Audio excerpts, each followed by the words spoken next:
प्रधानमन्त्री शेरबहादुर देउबा भारतको 3 दिने भ्रमण पूरा गरी आइतबार साँझ स्वदेश फर्कनु भएको छ। प्रधानमन्त्री देउबालाई त्रिभुवन अन्तर्राष्ट्रिय विमानस्थलको अति विशिष्ट कक्षमा सभामुख अग्निप्रसाद सापकोटा, गृहमन्त्री बालकृष्ण खाँड लगायतले स्वागत गर्नुभएको थियो भने नेपाली सेनाको एक टुकडीले प्रधानमन्त्रीको सम्मानमा सलामी अर्पण गरेको थियो। यस्तै परराष्ट्र मन्त्री डाक्टर नारायण खड्काले प्रधानमन्त्री देउबाको भारत भ्रमण सफल भएको बताउनु भएको छ।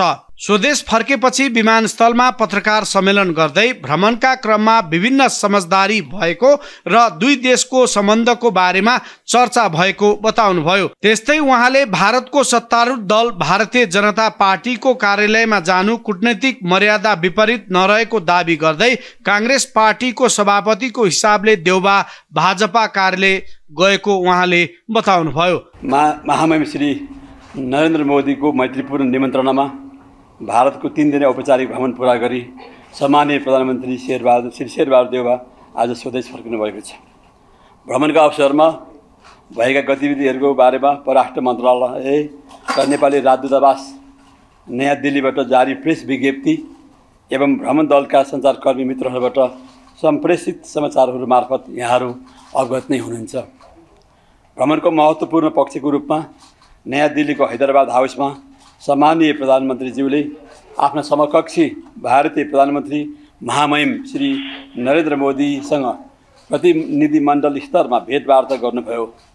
भ्रमणका क्रममा सम्माननीय प्रधानमन्त्रीज्यू र भारतीय समकक्षी श्री नरेन्द्र मोदीज्यू बीच नेपाल भारत सम्बन्धका बहुआयामिक क्षेत्रहरूमा छलफल भयो।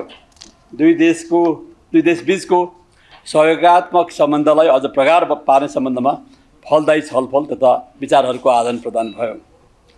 यसै सिलसिलामा उच्च तहमा भ्रमणको आदान प्रदान गर्ने, स्वास्थ्य तथा शिक्षा क्षेत्रमा सहयोग विस्तार गर्ने, ऊर्जा क्षेत्रमा व्यापार तथा क्रस बोर्डर ट्रान्समिसन लाइन निर्माणलाई प्राथमिकता दिने, सीमा पार कनेक्टिभिटी बढाउन रेलवे सेवा सञ्चालन कार्य अगाडि बढाउने, पुल निर्माण तथा एकीकृत जाँच चौकी एवं आन्तरिक कन्टेनर डिपो जस्ता पूर्वाधार निर्माण कार्य अगाडि बढाउने, द्विपक्षीय व्यापार विस्तार गर्ने साथै रासायनिक मल उपलब्ध गराउने लगायतका विषयमा छलफल भयो। यो पक्कै कूटनीतिक मर्यादाभित्र नरहेको भन्ने कुरा यो चाहिँ एउटा ठिक खालको धारणा होइन। नेपाली कांग्रेसको आदरणीय सभापति भएको पनि नाताले नेपाली कांग्रेसले अन्य विभिन्न देशका पार्टीहरूसँग पनि एउटा चाहिँ मैत्रीपूर्ण सम्बन्ध राख्दै आएको छ। जस्तो चीनको कम्युनिस्ट पार्टीसँग पनि नेपाली कांग्रेसको राम्रो सम्बन्ध छ, पार्टी टु पार्टी। त्यस्तै गरेर चाहिँ भारतको कांग्रेस पार्टीसँग पनि छ र अब अहिले चाहिँ भारतीय जनता पार्टीमा उहाँ प्रधानमन्त्रीको नाताले जानुभएको होइन, उहाँ चाहिँ नेपाली कांग्रेसको सभापति भएको नाताले पार्टी टु पार्टी सम्बन्धलाई विस्तार गर्नुको लागि, सम्बन्ध कायम गर्नुको लागि भनेर उहाँ त्यो बीजेपी पार्टीको चाहिँ हेडक्वार्टरमा मुख्य कार्यालयमा जानुभएको। अनि प्रधानमन्त्रीज्यूले सीमा सम्बन्धीका विषयहरू आपसी छलफल र कूटनीतिक माध्यमबाट यसको समाधान हुनुपर्छ र स्थापित संयन्त्र पनि छ, स्थापित संयन्त्रहरू माध्यमबाट चाहिँ यसको सम्बोधन हुनुपर्छ भनेर राख्नुभएको कुराहरू र दुई देशका बीचमा अत्यन्त मैत्रीपूर्ण सम्बन्धको पृष्ठभूमिमा चाहिँ कूटनीतिक र संवाद मार्फत चाहिँ सीमा सम्बन्धी समस्याहरू स्थापित संयन्त्र मार्फत चाहिँ सम्बोधन गर्ने कुराकानी भएको छ। जुन चाहिँ मोदीजीको छेउमा जुन व्यक्ति बस्नुभएको थियो उहाँ अनुवादक हो, टिप्पणी भन्दा पनि उहाँ हिन्दीमा बोल्ने, अङ्ग्रेजीमा पऱ्यो भनेदेखि अङ्ग्रेजीमा चाहिँ ट्रान्सलेट गर्ने, इन्टरप्रेट गर्नेको लागि उहाँले राख्नुभएको हो र आवश्यक नोटहरू हाम्रो चाहिँ मुख्य सचिवज्यू हामी सबैले आफ्नो तरिकाले टिप्पणी पनि गरेका छौँ, टिपेका पनि छौँ। तर जुन यहाँले भन्नुभयो त्यो उहाँ चाहिँ इन्टरप्रेटर हो। त्यस्तै भ्रमणका क्रममा सीमा सम्बन्धी विषयहरू आपसी छलफल र कूटनैतिक माध्यमबाट सम्बोधन गर्नुपर्नेमा नेपालले जोड दिएको बताउनुभयो।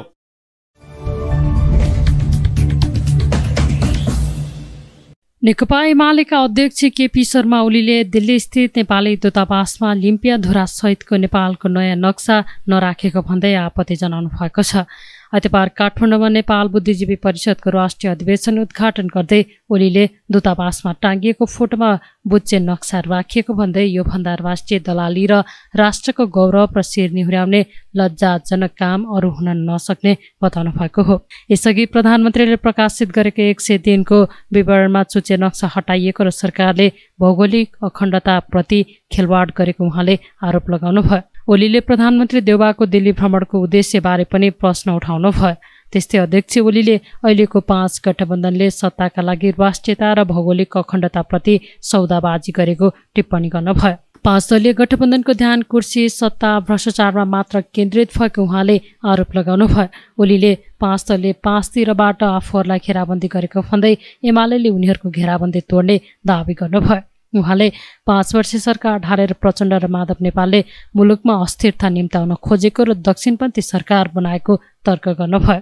शेरबहादुर देउबाजीले सरकारका 100 दिन भनेर उहाँको सरकार बनिसकेपछि 100 दिन पुरा भएपछि सरकारका 100 दिनको काम गर्नुभयो र त्यसमा अगाडि राष्ट्रको प्रतीक चिन्ह राख्नुभयो। संविधानले भनेको अहिले संशोधन गरेर संविधानले भनेको नेपालको नक्सा चुचे नक्सा भएको लोगो सहितको प्रतीक चिन्ह छ राष्ट्रको, त्यो अगाडि राख्नुभयो। तर चुचे नक्साबाट चुच्चो हटाउनु भयो र बुच्चे नक्सा राख्नु। सम्माननीय प्रधानमन्त्रीले प्रकाशित गरेको सरकारको 100 दिनमा चुच्चे नक्सा हटाउनु के यो साधारण कुरा हो? भौगोलिक अखण्डता प्रतिको खेलवाड यो के साधारण कुरा हो? हिजो मात्रै नेपालको भारत दिल्ली स्थित राजदूतावासमा टाँगिएको फोटो, त्यहाँ नेपालको नक्सा बुच्चे नक्सा राखिएको छ, चुच्चे नक्सा हटाइएको छ। यो भन्दा राष्ट्रिय दलाली, यो भन्दा राष्ट्रको गौरव नेउराउने, शेर नेउराउने, यो भन्दा लज्जाजनक कुरा के हो? मैले शेरबहादुरजीलाई अस्ति सोधेको थिएँ, किन जानुभएको हो शेरबहादुरजी दिल्ली? फर्केर आएपछि सोध्दा यही राष्ट्रिय बेइमानीका लागि जानुभएको हो दिल्ली? के का लागि जानुभएको?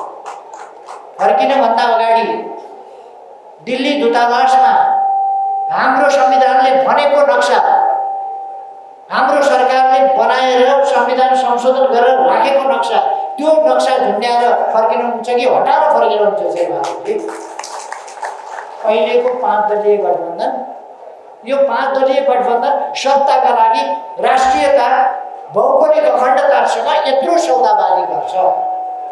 अब बुद्धिजीवीहरूले हात बाँधेर बस्ने कि चुप लागेर बस्ने कि यसका विरुद्ध? यो कसैको अरूको व्यक्तिको पक्षमा त होइन नि, यो त राष्ट्रको पक्षमा, भौगोलिक अखण्डताको सन्त। चुच्चे नक्सा खोइ शेरबहादुरलाई सोध्नुपर्ने, 5 दलीय गठबन्धनका देशद्रोहीहरूलाई सोध्नुपर्ने कुरा के हो भने चुच्चे नक्सा खोइ।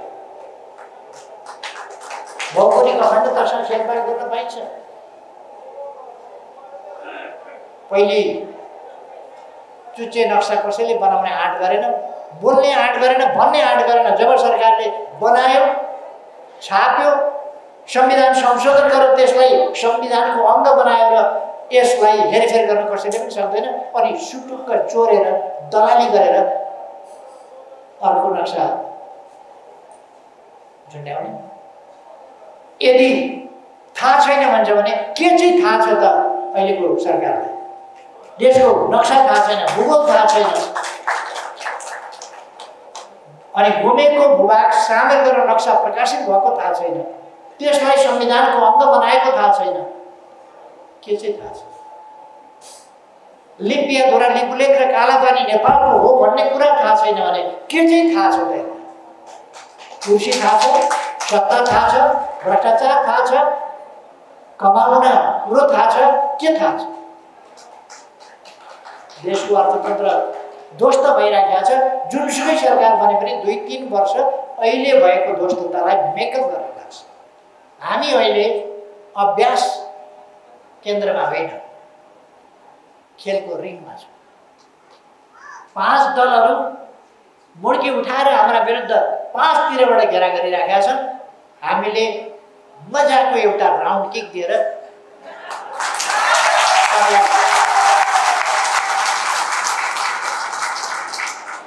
5 दिन गाडी कसरी ढाल्ने? एक फन्का राख्ने।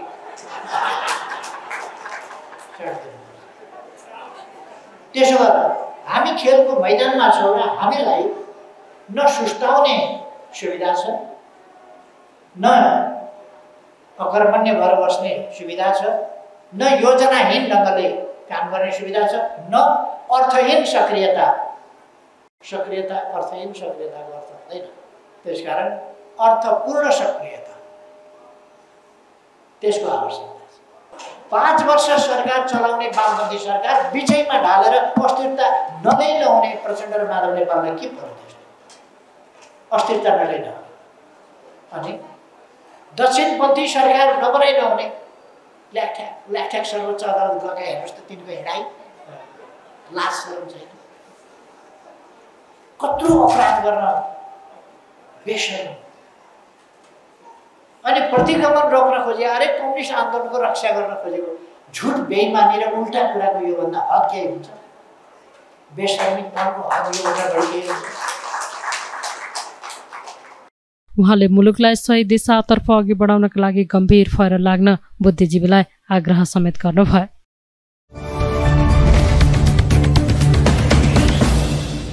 सञ्चार तथा सूचना प्रविधि मन्त्री ज्ञानेन्द्र बहादुर कार्कीले रेडियो नेपाललाई जतिसक्दो चाँडो सार्वजनिक प्रसारण सेवामा रूपान्तरण गरिने बताउनु भएको छ।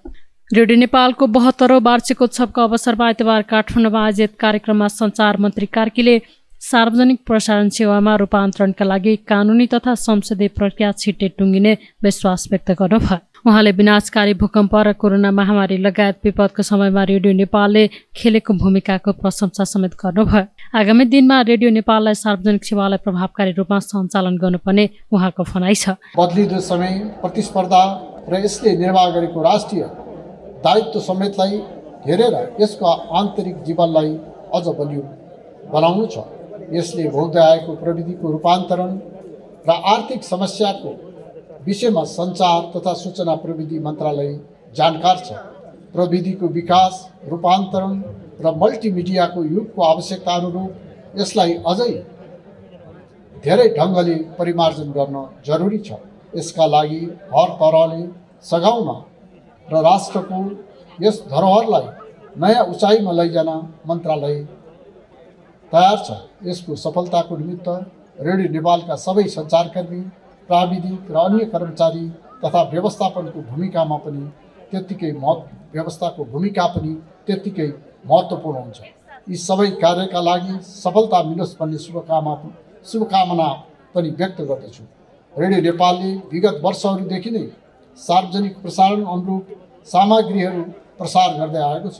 आगामी दिनमा रेडियो नेपाललाई सार्वजनिक प्रसारण PASB-मा रूपान्तरण गर्नका लागि कानुनी तथा संसदीय प्रक्रियाको एउटा निष्कर्ष निकाल्न बाँकी छ। यसले छिट्टै विकास पाउने विश्वास लिएको छु। आजसम्म साथ, सहयोग र सद्भावका लागि समस्त श्रोताहरूमा आभार व्यक्त गर्दछु। साथै महाभूकम्प 2072 तथा कोभिड-19 को त्रासको बेला 24 घण्टा निरन्तर प्रसारणमा खटिने ती सबै प्रसारक तथा प्राविधिकहरूलाई फेरि एकपटक धन्यवाद दिँदै आगामी दिनमा पनि प्राकृतिक प्रकोप र विपदको बेला रेडियो नेपालले विगतमा झैँ आफ्नो प्रसारणलाई सार्वजनिक हितका लागि प्रभावकारी रूपमा सञ्चालन गर्न सक्नेछ भन्ने विषयमा मलाई पूर्ण विश्वास छ। वार्षिकोत्सवको अवसरमा रेडियो नेपालले रेडियो नेपाल राष्ट्रिय स्रष्टा सम्मान पुरस्कारबाट वरिष्ठ गीतकार किरण खरेल र सङ्गीतकार दीपक जङ्गमलाई प्रदान गरेको छ। त्यसैगरी रेडियो नेपालमा 25 वर्ष सेवा अवधि पूरा गर्ने 36 कर्मचारीलाई स्वर्ण पदक प्रदान गरिएको थियो।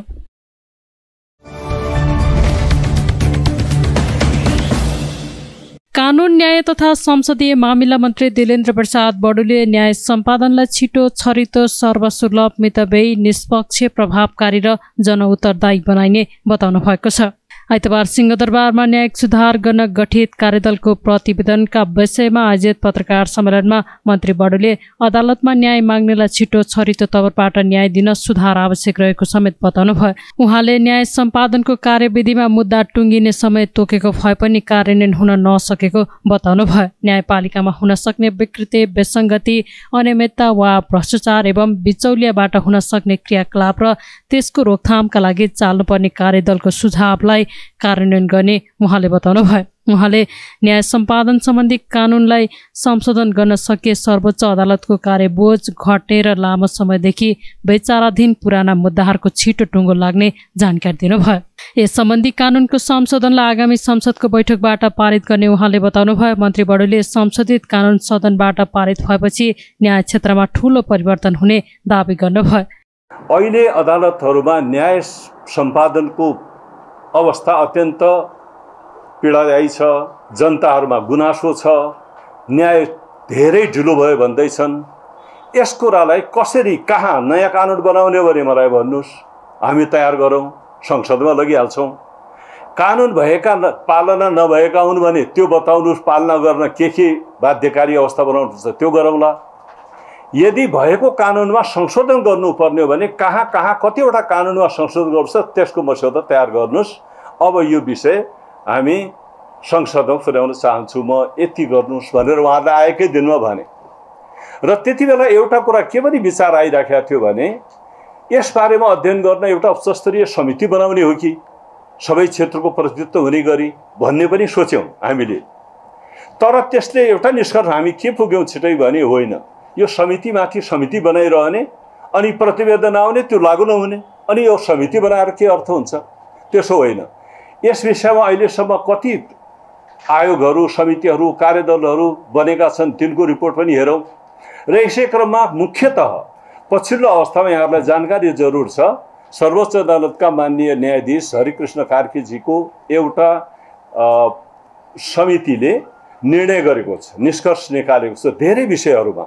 र यो विषय यस पनि परेको छ, सर्वोच्च अदालत आफै पनि स्वीकार गर्छ कि सर्वोच्च अदालतमा मुद्दाको चाप अत्यन्त बढी छ र यो सङ्ख्या 21 जना मात्रै छ संविधानले गरेको व्यवस्था न्यायाधीशहरूको, र मुद्दाको चाप यति धेरै छ कि चाहँदा पनि हामी सकिरहेका छैनौँ भन्ने कुरा त्यहाँ उहाँहरूले उल्लेख गर्नुभएको छ। जिल्ला अदालत र उच्चमा आउँछ, पुनरावेदन एक तहमाथि आउँछ र त्यही टुङ्गिन्छ, अन्तिम फैसला हुन्छ, सर्वोच्चमा आइरहनु पर्दैन। त्यसरी हामीले संशोधन गरिदिएका छौँ। कति लागतसम्मको, कति बिगोसम्मको जरिमाना हुने, कति वर्ष कैद हुने जस्ता मुद्दाहरूको वर्गीकरण गरेर ती मुद्दाहरूलाई हामीले तल नै अन्तिम फैसला हुने हो भने यहाँ धाइरहनु पर्ने, यहाँको बोझ घट्ने भयो नि त, सर्वोच्चको बोझ घट्ने भयो। र त्यसै गरी ठुलो प्रतिशत कर्मचारीहरू अहिले रिट खोजमा आउँछन्। यहाँ तिनीहरूलाई प्रशासकीय अदालतमा मात्रै जाने र यहाँ आउँदा दरपिट गरिदिएर तपाईँको अदालत त पुनरावेदन अदालत सुन्ने ठाउँ त प्रशासकीय अदालत सधैँ जानुहोस् भनिदिए पुगिहाल्छ।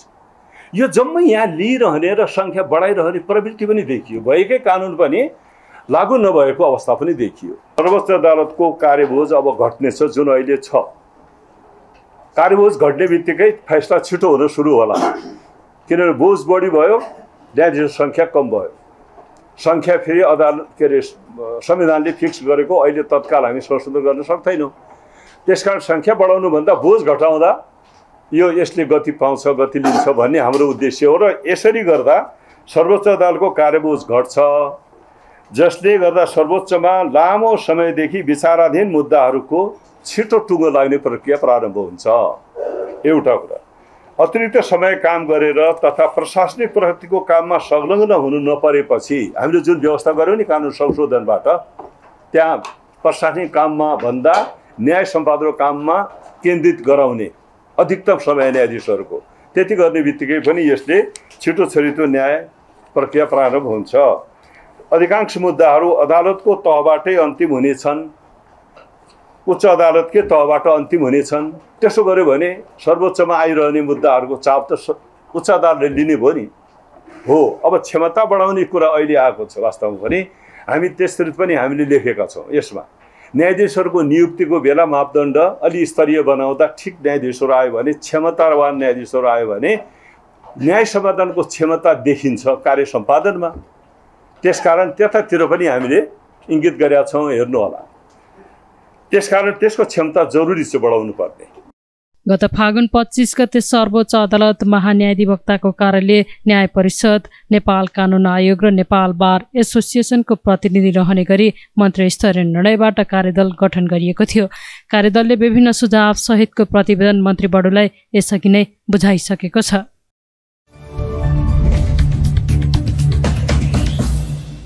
जिल्ला प्रशासन कार्यालय काठमाडौँ र वाणिज्य विभागको संयुक्त अनुगमन टोलीले कलङ्की स्थित भाटबटिनी सुपरमार्केटलाई 2 लाख जरिवाना गरेको छ।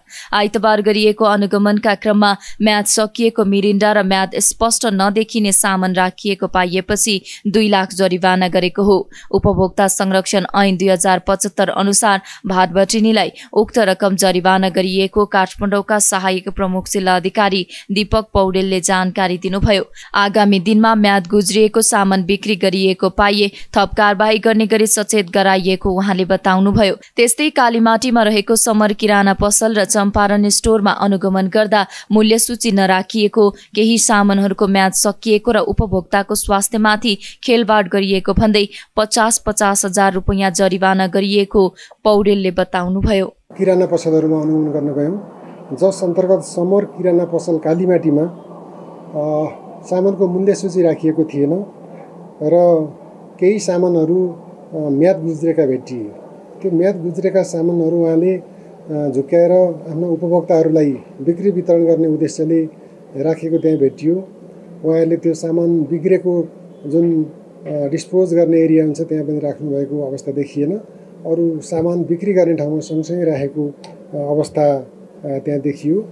जस अन्तर्गत हामीले उपभोक्ता संरक्षण ऐन अनुसार समर किराना पसल कालीमाटीलाई तत्काल रु 50,000 रुपियाँ जरिवाना तिरायौँ र अब आइन्दा यस्तो सामानहरू नराख्ने र उपभोक्ताहरूलाई म्याद गुज्रेका र खाद्य सामग्रीहरू बिक्री नगर्नु भनेर हामीले निर्देशन दिएर आयौँ।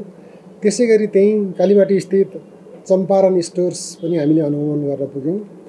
त्यहाँ पनि अघिल्लो स्टोर्समा जे जस्तो अवस्था थियो त्यस्तै अवस्था पाइयो। त्यहाँ भेटिएका सामानहरूमा म्याद गुज्रिएको थियो, खाद्य सामग्रीहरू रहेका थिए र हामीले सम्पूर्ण रूपमा त्यो पसल पनि अनुगमन गर्दाखेरि उहाँले अलिकति उपभोक्ताको स्वास्थ्यमाथि खेलवाड गरेको अवस्था देखियो र उहाँलाई पनि उपभोक्ता संरक्षण ऐन 2075 अनुसार हामीले तत्काल 50,000 रुपियाँ जरिवाना गऱ्यौँ।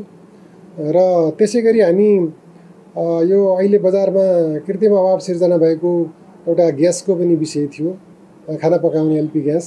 त्यसको अवस्था कस्तो रहेछ भनेर हामीले एउटा एभरेस्ट ग्यास स्टेसन रहेछ चाल्नाखेलमा, हामी त्यहाँ पनि एउटा स्थलगत अनुगमन गर्न पुग्यौँ। र अहिले अस्ति बिचमा यो व्यवसायीहरूको आन्दोलनको कारण ग्यास बुलेटहरू इन्डियाबाट लोड हुन नसकेको र हिजो मात्रै वार्ता भइसकेपछि आज भारतमा आइतबार बिदा भएको र भोलिबाट मात्रै त्यहाँ ग्यास भर्न सुरु हुने र 1-2 दिनमा ग्यासका बुलेटहरू काठमाडौँ आइपुग्ने र सिलिन्डरमा रिफिलिङ गरेर हामीले बजारमा पठाउँछौँ भन्ने त्यो एभरेस्ट ग्यास उद्योगको हामीलाई एउटा जानकारी प्राप्त भयो। र त्यसै गरी अन्त्यमा हामीले कलङ्की स्थित भाटबटिनी सुपरमार्केटमा अनुगमनलाई हामीले उतातिर सोझ्यौँ, जस अन्तर्गत भाटबटिनी सुपरमार्केटमा खाद्य सामग्री अन्तर्गत मिरिन्डाको बोतलहरू म्याद सकिएको अवस्थामा त्यहाँ बिक्री गर्न राखेको देखियो। त्यसै गरी अरू चिजहरू जस्तै इमिली र च्याउ समेत एकदम अन्तर्राष्ट्रिय स्तरको मापदण्ड अनुसारको प्याकिङ गरिएको, तर त्यसमा उत्पादन मिति पनि र त्यसको म्याद सकिने मिति पनि त्यहाँ स्पष्ट नभएको देखिँदा त्यहाँ पनि हामीले उपभोक्ता संरक्षण ऐन 2075 अनुसार 2 लाख जरिवाना भाटबटिनीलाई गराएर हामीले अब आइन्दा यस्ता सामानहरू म्याद गुज्रेका सामानहरू, अखाद्य सामानहरू बिक्री गरेर उपभोक्ताको स्वास्थ्यमा खेलवाड गर्नुभयो भने थप कारबाही हुन्छ भन्ने एउटा उहाँहरूलाई सचेत समेत गराएर हामी त्यहाँबाट फर्किएको अवस्था हो। त्यस्तै टोलीले काठमाडौँको चाल्नाखेल स्थित एभरेस्ट ग्यास उद्योगको अनुगमन गरेको थियो। सो क्रममा भारतबाट ग्यास आउने क्रममा रहेको र 2-3 दिनभित्र फिलिङ गरी बजारमा पठाइने जानकारी पाएको अनुगमन टोलीले जनाएको छ। पौडेलले आगामी दिनमा अनुगमनलाई निरन्तरता दिने जानकारी पनि दिनुभयो।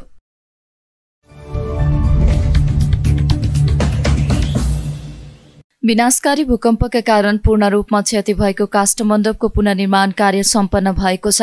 पुनर्निर्माण सम्पन्न भएको काष्ठमण्डपको सोमबार राष्ट्रपति विद्यादेवी भण्डारीले उद्घाटन गर्ने कार्यक्रम रहेको काष्ठमण्डप पुनर्निर्माण समितिका अध्यक्ष राजेश साक्याले जानकारी दिनुभयो।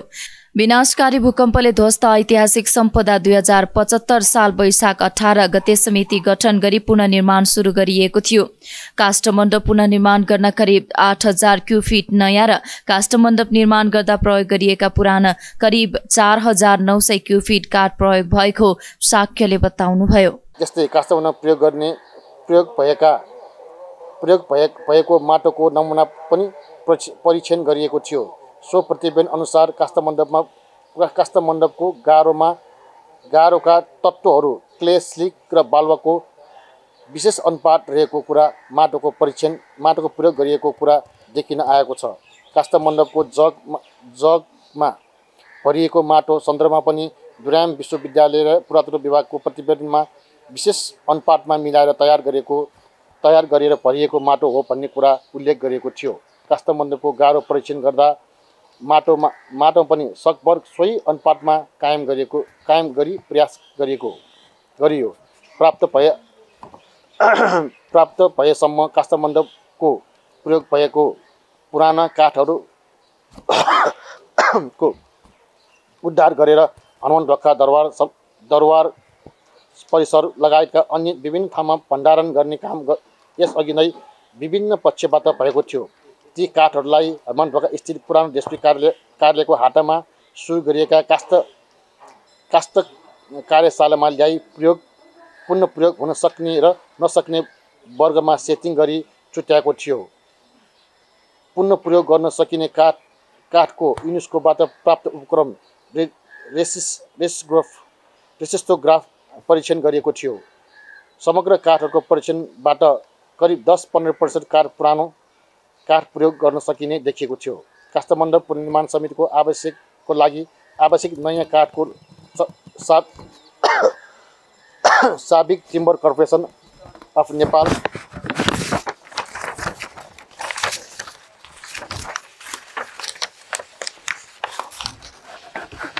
हालको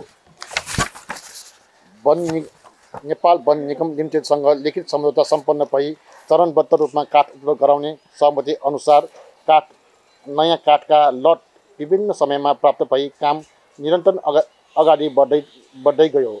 काठको कामको लागि हनुमान ढोका स्थित डेस्पी कार्यालयमा को परिसरभित्र काष्ठ कार्यशाला बनाई तयारी काठका सामग्री साइडमा लागि जडान गरिएको थियो। सबै पक्षबाट बहुप्रतीक्षित र कौतूहलताको विषय रहिआएको काष्ठमण्डपको चार थामको मूल ठाउँहरू ठहर्याउने कार्य पनि अन्ततः अपार जनसहभागिता बीच नै क्रेन वा आधुनिक उपकरण वा कुनै माध्यमको प्रयोग नगरी परम्परागत विधिबाट सम्पन्न गरिएको थियो। सबैको पुनर्निर्माणको अभियानमा सरिक हुन पाउने आरोग्य ठान्ने यस प्रत्यक्ष अप्रत्यक्ष रूपमा साथ सहयोग दिने समस्त निकाय संस्था गुठी समुदाय तथा व्यक्तिहरूमा काष्ठमण्डप पुनर्निर्माण समिति हार्दिक आभार व्यक्त गर्न चाहन्छन्। यसरी काष्ठमण्डपलाई 2072 सालको भूकम्प अघि नै स्थितिमा पुनर्निर्माण गरिसकेको अवस्थामा सर्वसाधारणको लागि उपयोग गर्नबाट वञ्चित गरिरहन उपयुक्त नहुने भएकोले यही 2078 साल चैत 21 सोमबारका दिन सम्माननीय राष्ट्रपति विद्यादेवी भण्डारीज्यूबाट काष्ठमण्डप सर्वसाधारणको लागि खुल्ला गर्न लोकार्पण गर्ने कार्यक्रम रहेको सबैमा जानकारी गर्न चाहन्छु। सोमबार उद्घाटन भएसँगै सर्वसाधारणका लागि पनि खुल्ला गर्ने समितिका अध्यक्ष चाक्यले जानकारी दिनुभयो।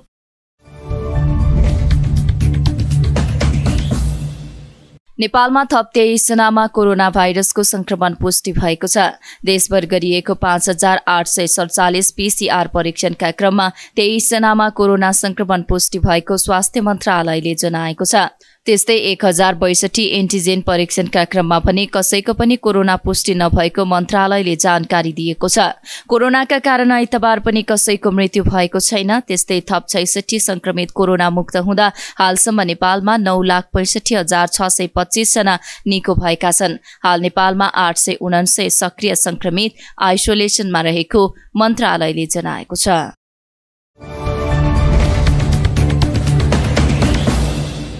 65औं राष्ट्रिय सहकारी दिवस उदयपुरमा विभिन्न कार्यक्रमको आयोजना गरी मनाइएको छ।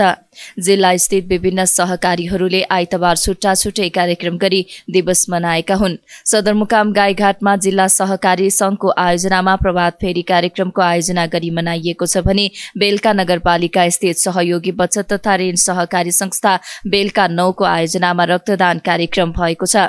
बेलका नगरपालिकाको समन्वय तथा रक्त सञ्चार केन्द्र धरानको प्राविधिक सहयोगमा रक्तदान गरिएको आयोजक सहयोगी बचत तथा ऋण सहकारीले जनाएको छ।